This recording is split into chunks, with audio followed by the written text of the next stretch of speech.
What up, everyone? Long time no see, long time no talk. The holidays and everything kind of took a little bit of a break, but we are ready to get started. Today, we are about to trim up all of these trees. Real quick, check this out. This is a Crape Myrtle, and as you can see, it is running rampant. So what happened is whoever trimmed these Crape Myrtles last did what we call Crape Murder, where they just go and they cut off everything at the top. So you can see where the original trunk was, or the original branch. And what they did is they just cut it off. You're not supposed to do that with Crape Myrtles. That's why it's called Crape Murder. Because what happens when you do that is now you get all of these little shoots growing out of it, and then it just turns into a large bush. All right, so what do we need? We need some loppers, pruning shears, and maybe a pruning saw, maybe. But we'll see. Hopefully we won't need it. Hopefully the loppers and everything will do their jobs. Let's get started.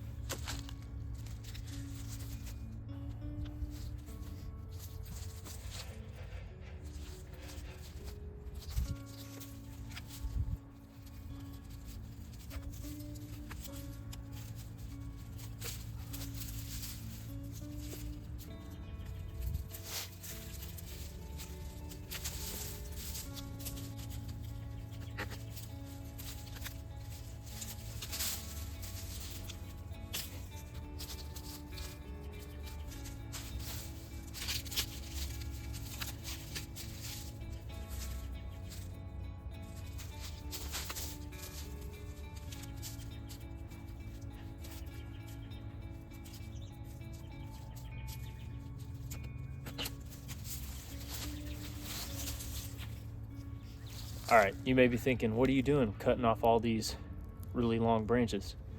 These are actually called suckers. And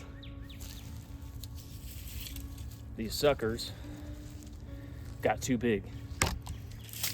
What I'm trying to do is get back the original trunks of the tree. And by doing that, I got to clean up all the suckers around the bottom.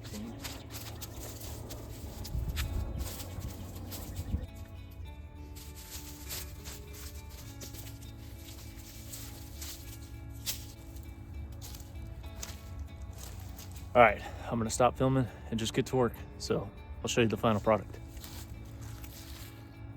Okay, so we've exposed the main trunks. These are all of the suckers that have grown into branches or other trunks. Those have been cleared out. So now we start to shape. With Crape Myrtles, you wanna have a good amount of airflow that goes through. And so as you can see right now, there's a lot of crossing branches up through there. So we're gonna work on clearing those out. We've got some of these inner limbs cleared out a little bit. I just wanted to show you guys what exactly I'm doing here. So branches that are crossing, like this one here is crossing with this one. Right, eventually they're gonna touch and maybe grow into each other. The person that pruned this previously, again, you can see they just topped it off, right? This is, again, what we call Crape Murder. But this is what it does. It creates this spot where everything just kind of shoots out. And it creates these little knuckles. I'm going to show you guys how exactly I'm pruning these. All right. So I'm gonna take this little guy out, just kind of trim out this. So keeping the blade up against the actual branch there. And just kind of cutting those out. Now, again, just getting these here and cutting them out. Again, what that's doing is that's going to help prevent regrowth when you trim them closer to the branch or closer to the trunk, that'll prevent stuff like this happening, where you get one limb with a bunch of different shoots coming out of it. So that's what I'm doing. And then you just got to figure out what branches are crisscrossing and take out those branches. So a lot of these inner branches on the inside parts of the trunks, I'm going to take these out. So this one's going to go, this one's going to go, this one's going to go. All of these that are on the inside part, because we want to see the growth going out of the tree and make sure that there's enough airflow in there. So what do y'all think? It's good amount of stuff from bush to tree. It's gonna look a little funky right now just because you have where the trunks have been topped, but once this blooms, it's gonna look gorgeous. I'll keep pruning some of the smaller inner branches, and then I trimmed the limbs that were scraping on the gutters, cut those off. So it's gonna look good come blooming time. So anyway, back to it.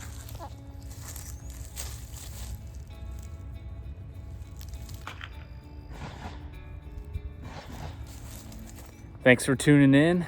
It's good to see y'all again. I hope everyone had a happy new year. God bless you. Love you. See you on the next one.